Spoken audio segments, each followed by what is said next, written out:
जोश जोश, मुझे बाहर निकालो, मैं यहाँ से बाहर निकलना चाहता हूँ। ये थी एक भाई की अपने दूसरे भाई से पुकार। इमेजिन करो तुम एक 10 बाय 18 इंच के खड्डे में उल्टे फंस जाते हो। चारों तरफ सिर्फ अंधेरा ही अंधेरा है। जगह इतनी ज्यादा तंग कि तुम हाथ हिलाओ तो दूर ठीक तरीके से सांस भी नहीं ले पा रहे। अब इस सिचुएशन में मेरा तुमसे सवाल है, तुम ऐसे कितनी देर तक फंसे रह सकते हो? 5 मिनट, 10 मिनट, 1 घंटे या फिर 2 घंटे? लेकिन क्या हो अगर मैं तुमसे बोलूं कि ये एग्जैक्ट सिचुएशन एक 26 साल लड़के जॉन जोन्स के साथ हो रखी है। The sun came and went Wednesday, and the Utah County Search and Rescue Team still surrounded the mouth of Nutty Putty Cave inside. 26-year-old John Jones had been stuck since 9 o'clock Tuesday night. Very large guy, and he's in this space only 18 inches wide. Sitting with his head down at a 60 or 70-degree angle, so a very uncomfortable spot, and rescuers very worried tonight. और John यहाँ कुछ देर के लिए नहीं बल्कि 27 घंटों तक फंसा रहा था। अगर तुम भी मेरी तरह जॉन की इस कहानी में इंटरेस्टेड हो तो चैनल को फोन से सब्सक्राइब करो और अपना दिल थाम के बैठना, क्योंकि हो सकता है आज की इस वीडियो को देखने के बाद तुम्हें अनईजी सा फील होने लगे या तुम ये वीडियो देख ही ना पाओ।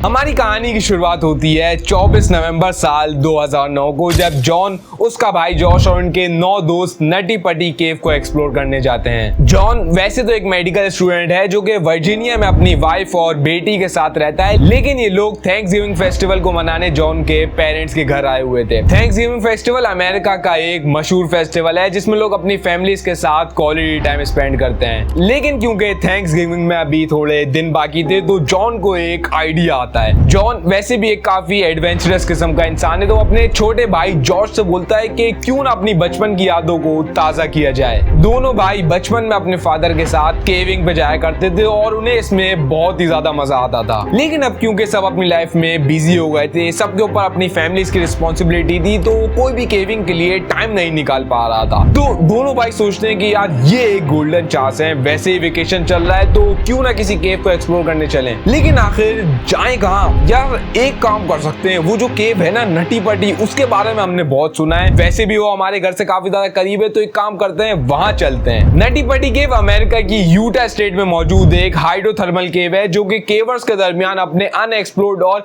खतरनाक रास्तों की वजह से बहुत ही ज्यादा फेमस थी। इस केव की डिफिकल्टी का अंदाजा तुम इस बात से लगा सकते हो कि आए दिन इसमें लोग फंस जाया करते थे, जिसकी वजह से ये केव एक दफा बंद भी की जा चुकी है। लेकिन केवर्स के प्रेशर में आके गवर्नमेंट ने इस केव को दोबारा खोल दिया था विद सम न्यू रूल्स। और इन्हीं रूल्स में से एक रूल के मुताबिक अगर इन दोनों भाइयों को केव में जाना था तो इन्हें किसी ग्रुप के साथ जाना होगा। लेकिन ये दोनों तो अकेले हैं, तो ये काम करते हैं, ये अपने फैमिली फ्रेंड से कांटेक्ट करते हैं, उन्हें बताते हैं कि हमारा इस तरह से प्लान बन रहा है, तो क्या आप लोग हमें ज्वाइन करोगे? वो लोग बोलते हैं कि भाई नेकी और पूछ पूछ, जब आप लोग जा रहे हो तो हम भी चलते हैं, साथ में मजे करेंगे। तो ये टोटल 13 लोग 24 नवंबर 2009 की ठंडी रात में ठीक 8 बजे नटी पटी केव के अंदर एंटर करते हैं। पहले तो ये लोग केव की लेफ्ट साइड को एक्सप्लोर करते हैं और द मेज और बिग रूम जैसे रास्तों से गुजरते हैं और सबको काफी ज्यादा मजा आ रहा होता है सिवाय एक इंसान के, और वो इंसान और कोई नहीं बल्कि जॉन है। जॉन अपने भाई से बोलता है, जॉश यार मजा नहीं आ रहा है, ये वो एडवेंचर नहीं है जिसके लिए हम यहाँ पे आए थे, क्यों ना केव की राइट साइड को एक्सप्लोर किया जाए, उसके बारे में तो हमने वैसे ही काफी ज्यादा सुना हुआ है, वहां डेफिनेटली मजा आएगा। जॉश भी आखिर है तो जॉन का भाई ना, तो वो भी यहाँ जाने के लिए तैयार हो जाता है और इनके साथ इनका एक दोस्त भी मिल जाता है। वो कहता है भाई जब आप लोग जा रहे हो तो मैं भी चलता हूँ, मुझे भी आपकी तरह मजे करने हैं। तो ये तीनों लोग निकल पड़ते हैं केव की राइट साइड को एक्सप्लोर करने के लिए और इनको लीड कर रहा है जॉन। जॉन के माइंड में चल रहा है कि वो इस केव के बर्थ कैनाल वाले एरिया को एक्सप्लोर करेगा जो बहुत ही ज्यादा डेंजरस है, अब तक सिर्फ कुछ ही लोग उसमें जा पाए हैं। लेकिन जैसे ही जॉन बर्थ कैनाल की एंट्रेंस पे पहुंचता है उसके सामने 2 रास्ते आ जाते हैं, लेफ्ट और राइट, और जॉन यहाँ पर कंफ्यूज हो जाता है, उसको ठीक तरीके से याद नहीं आ पा रहा होता कि लोगों ने उसको क्या बताया था, बर्थ कैनाल लेफ्ट में है या फिर राइट में। काफी देर ऐसे ही सोचने के बाद जॉन केव की लेफ्ट साइड को चूज करता है और ये तीनों लोग उसी रास्ते में चले जाते हैं। कुछ देर इसी डायरेक्शन में चलने के बाद जॉन को अब महसूस होता है कि केव अब बहुत ही ज्यादा पतली होती जा रही है, लेकिन क्योंकि उसने सुना हुआ था कि आप जैसे जैसे बर्थ कैनाल में आगे बढ़ते जाते हो वो उतनी ज्यादा पतली होती जाती है। लेकिन इसके एंड में एक वाइड ओपनिंग आती है जहाँ से लोग यू टर्न मार के केव से बाहर आ जाते हैं। तो जॉन भी इसी वाइड ओपनिंग की तलाश में आगे बढ़ते ही चले जाता है और वो इतना आगे बढ़ जाता है कि अब वापसी का कोई चांस नहीं। जॉन को वैसे तो केविंग का एक्सपीरियंस था, लेकिन फिर भी वो एक बहुत बड़ी गलती कर देता है। अगर आप कभी इस तरीके की तंग केव में जाते हो तो आपको अपनी टांगे आगे और सर पीछे रखना होता है, लेकिन जॉन का सर आगे और टांगे पीछे है, जिसकी वजह से अब वो वापस नहीं आ सकता। उसके पास आगे बढ़ने के अलावा और कोई ऑप्शन नहीं। इन शॉर्ट वो केव में फंस चुका है। तो वो उसी वाइड ओपनिंग की तलाश में आगे बढ़ता रहता है जिसके बारे में उसने लोगों से सुना था। और जॉन को सामने नीचे की तरफ एक रास्ता नजर आता है। जॉन को लगता है कि ये वही वाइड ओपनिंग है, लेकिन उसको उसका एंड सही तरीके से नजर नहीं आ रहा होता। जॉन थोड़ा सा और आगे जाने की कोशिश करता है ताकि वो बेहतर तरीके से उस रास्ते को देख सके, लेकिन जॉन जैसे थोड़ा आगे बढ़कर उस जगह में झांकने की कोशिश करता है वो फिसल कर उसमें गिर जाता है और जॉन का सर जोर से जमीन से जा टकराता है। ये वो पॉइंट था कि जैसे ही जॉन का सर जमीन से टकराता है उसको समझ में आ जाता है कि उसने अपनी लाइफ की सबसे बड़ी गलती कर दी है। मतलब बर्थ कैनाल में जाने के लिए राइट साइड में जाना था, लेकिन वो केव की लेफ्ट साइड में एक अनमैप्ड जगह पर चला जाता है जहां पे आज से पहले कोई नहीं गया था और इवेंचुअली ये एक डेड एंड था। जॉन इस जगह से बाहर निकलने की कोशिश करता है, लेकिन ये जगह बहुत ही ज्यादा तंग थी। एक 10 बाय 18 इंच का गड्ढा जहां जॉन 70 डिग्री के एंगल पे उल्टा फंसा हुआ था, जहां हाथ हिलाना तो दूर ठीक तरीके से सांस भी लेना मुश्किल था। जॉन फौरन अपने भाई को आवाज देता है, जोश जोश मैं यहाँ फंस गया हूँ, तुम लोग वहीं रुक जाओ, हम एक गलत रास्ते में आ गए हैं, तुम लोग वहीं रुको, मैं यहाँ से खुद निकलने की कोशिश करता हूँ। जॉन 70 डिग्री के एंगल पर इस तरीके से फंसा हुआ था कि उसके दोनों हाथ उसकी बॉडी के साथ लगे हुए थे। वो फोर्स अप्लाई कर ही नहीं पा रहा था जिसकी मदद से वो खुद को बाहर खींच सके। काफी देर ऐसे ही कोशिश करने के बाद उसे रियलाइज हो जाता है कि वो अकेले इस तरीके से बाहर नहीं निकल सकता। तो वो दोबारा अपने भाई को आवाज देता है और कहता है, जोश मैं नहीं निकल पा रहा हूँ, मेरी यहाँ से निकलने में हेल्प करो। जोश फौरन अपने भाई जॉन को बचाने के लिए उसके पास पहुंच जाता है और जोश ने एक अक्लमंदी दिखाई थी। वो केव में सही तरीके से आगे बढ़ रहा था, मतलब टांगे आगे और सर पीछे। जोश अपनी टांगे जॉन की टांगों में फंसा के उसे ऊपर की तरफ खींचने की कोशिश करता है, लेकिन जॉन के वजन की वजह से ये बहुत ही ज्यादा मुश्किल था। मतलब तुम खुद इमेजिन करो, एक 90 किलो वजन के इंसान को अपनी टांगों की मदद से खींचना, मतलब ये प्रैक्टिकली इम्पॉसिबल है। काफी देर ऐसी कोशिश करने के बाद दोनों भाइयों को एहसास हो जाता है कि जॉन काफी बुरी तरह फंसा हुआ है और उन्हें प्रोफेशनल्स की हेल्प लेनी ही होगी। जोश फौरन केव से बाहर आकर रेस्क्यूअर्स को कॉल करता है और उन्हें जॉन की सिचुएशन के बारे में बताता है, लेकिन रेस्क्यूअर्स को यहाँ पहुंचने में काफी ज्यादा देर लग जाती है। सबसे पहले सूजी नाम की एक रेस्क्यूअर जॉन के पास पहुंचती है और उसकी टांगों में रस्सी बांधकर उसे बाहर खींचने की कोशिश करती है, लेकिन जॉन इस खड्डे में काफी अंदर तक फंसा हुआ था जिसकी वजह से अटेम्प्ट बुरी तरीके से फेल हो जाती है। सूजी केव से बाहर आकर अपनी टीम के साथ जॉन की कंडीशन को डिस्कस करती है और काफी ज्यादा सोचने के बाद ये डिसाइड किया जाता है कि क्योंकि जॉन उस खड्डे में काफी अंदर तक फंसा हुआ है तो उसे पीछे खींचने के बजाय एक पुलिस सिस्टम की मदद से ऊपर की तरफ उठाया जाएगा। डिस्कशन खत्म करते ही सब फौरन अपने काम पे लग जाते हैं, लेकिन ये केव इतनी ज्यादा तंग थी कि यहाँ पे पुलिस सिस्टम को इंस्टॉल करने में बहुत ही ज्यादा टाइम लग जाता है, जिसकी वजह से जॉन काफी ज्यादा थक जाता है। तो रायन जो कि एक रेस्क्यूअर है जॉन के पास जाते हैं, उसे पानी पिलाते हैं और एक कम्युनिकेशन डिवाइस के जरिए जॉन की उसकी फैमिली के साथ बात करवाते हैं इस उम्मीद में कि जॉन अब थोड़ा सा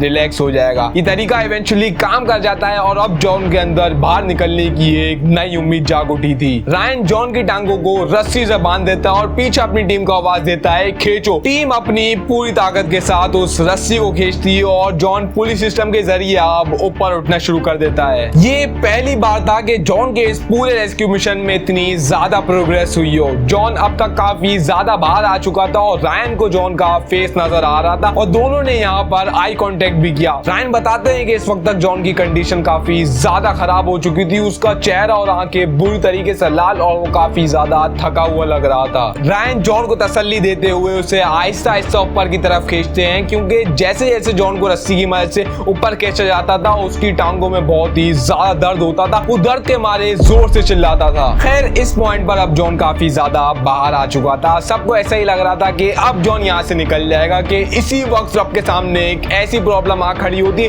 जिसका उन्होंने सोचा भी नहीं था। जिस जगह पर जॉन फंसा हुआ था वहां पर केव की छत काफी ज्यादा नीचे थी, तो जैसे ही जॉन को काफी ऊपर उठाया गया उसकी टांगे छत से टकराने लगी। मतलब जॉन बीच में फंस चुका था, ना ही उसको ऊपर खींचा जा सकता था क्योंकि उसकी टांगे छत से लग रही थी और ना ही उसको पीछे खींचा जा सकता था क्योंकि क्योंकि उसके घुटने अभी भी उस खड्डे में ही थे। रायन अब जॉन की हालत देखकर बहुत ही ज्यादा परेशान हो जाते हैं। उनके लिए जॉन का सर्वाइवल बहुत ही ज्यादा इंपॉर्टेंट बन चुका था। वो सोचते हैं कि जॉन को अब यहाँ से निकालने का सिर्फ एक ही ऑप्शन है, और वो ऑप्शन है जॉन की दोनों टांगों को तोड़ना होगा ताकि उनको पीछे की तरफ मोड़ के जॉन को पीछे खींचा जा सके। हाँ भाई, तुमने ठीक सुना, एक जिंदा इंसान की दोनों टांगों को तोड़ने की बात की जा रही है। लेकिन इससे पहले कि रायन ये कर पाते, केव के अंदर एक जोरदार आवाज आती है। अरे ये क्या, रायन के फेस से काफी ज्यादा खून निकल रहा है। पुलिस सिस्टम की एक पुली टूट कर रायन के फेस पर आ लगी, जिसकी वजह से वो बुरी तरीके से इंजर्ड हो चुके हैं। इसी पुली के टूटने की वजह से अब तक जितनी प्रोग्रेस हुई थी वो 0 हो जाती है और जॉन एक बार फिर उसी खड्डे में जा गिरता है। रायन के फेस पर ये पुली इतनी ज्यादा जोर से लगी थी कि वो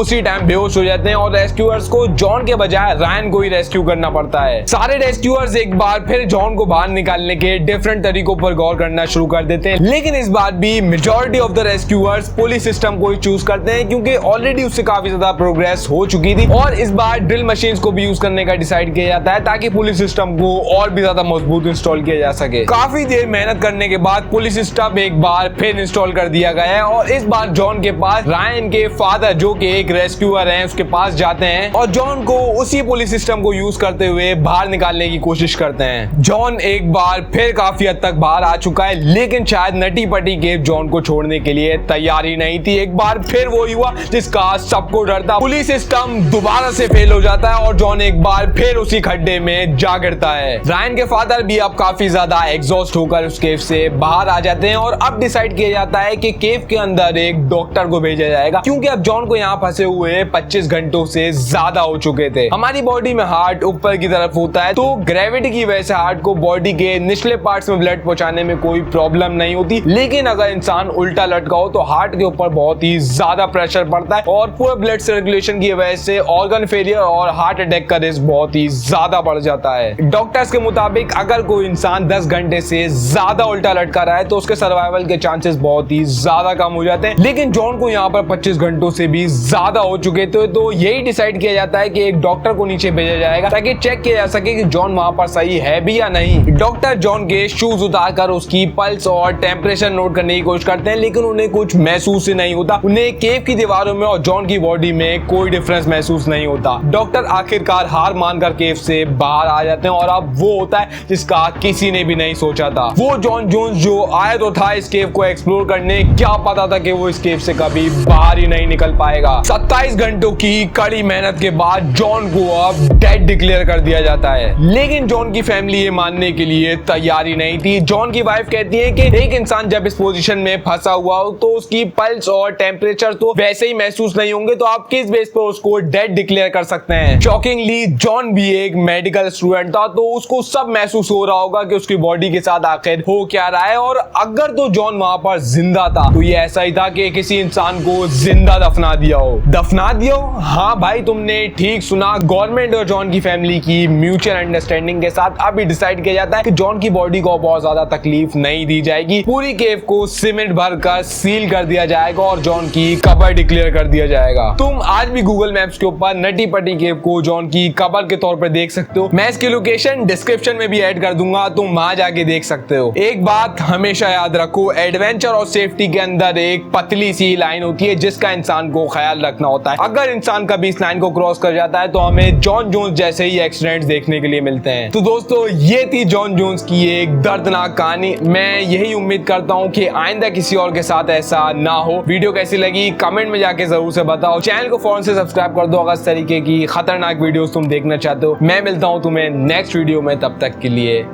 गुड बाय।